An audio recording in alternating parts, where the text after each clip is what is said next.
Mark your calendars. Starting September 25th, the Haryana government is rolling out a major expansion to its financial assistance program.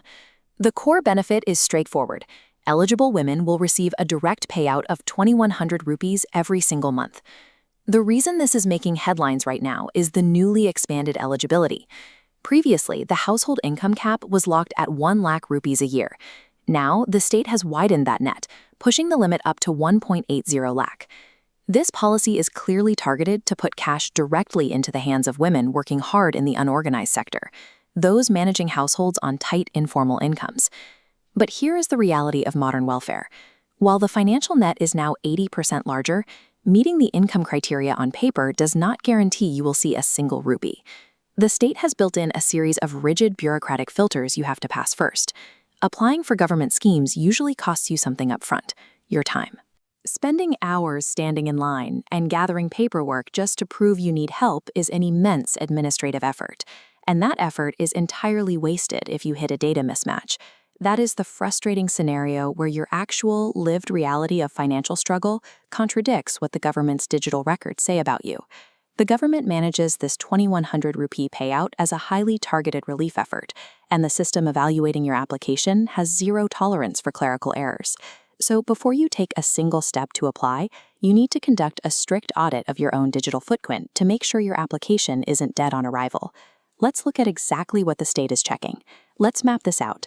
The government filters applicants through a specific decision tree, starting with the baseline profile. First, the applicant must be a woman, at least 23 years old. Second, she must hold a valid Haryana domicile certificate to prove residency. If you meet both of those conditions, you clear the initial demographic checks and move forward. But this immediately forces a harsh trade-off. If you are a 21-year-old married woman managing a household, or a recent migrant worker without local domicile, you are entirely excluded from the start, regardless of your severe financial need. Once you pass the demographic check, you hit the most critical gatekeeper of this entire program, the Parivar Pehchan Patra, or Family ID portal. The state requires that your total household income is strictly capped at 1.80 lakh rupees or less per year. The government does not look at your current bank balance to verify this. They evaluate your eligibility exclusively based on the number verified inside the PPP portal. If your family's actual income dropped this year, but your PPP profile shows an outdated income above 1.80 lakh, the system triggers an automatic rejection. Your PPP data is the ultimate authority.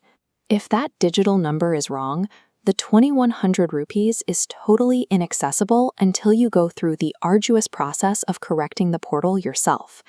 Next, we have to navigate the program's exclusion rules. These are designed to keep funds targeted exclusively at the unorganized sector. Exclusions apply if anyone on your shared family ID files income tax, has a government job, or receives a government pension. You are disqualified. Additionally, the applicant herself cannot be collecting other state benefits like widow or disability pensions. The scheme provides no additional benefit to women who are already protected by the state's existing safety net. This forces families to be highly strategic about exactly who is included in their shared PPP ID. Clearing all those demographic and financial hurdles is only half the battle. The final step relies entirely on the technical mechanics of direct benefit transfer.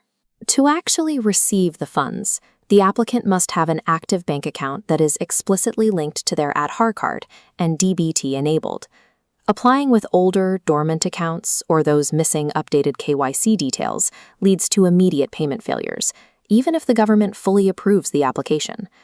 Ultimately, paper eligibility means absolutely nothing if your personal banking infrastructure is not proactively updated to accept direct state transfers. Applying for this scheme triggers a strict administrative audit of your digital footprint.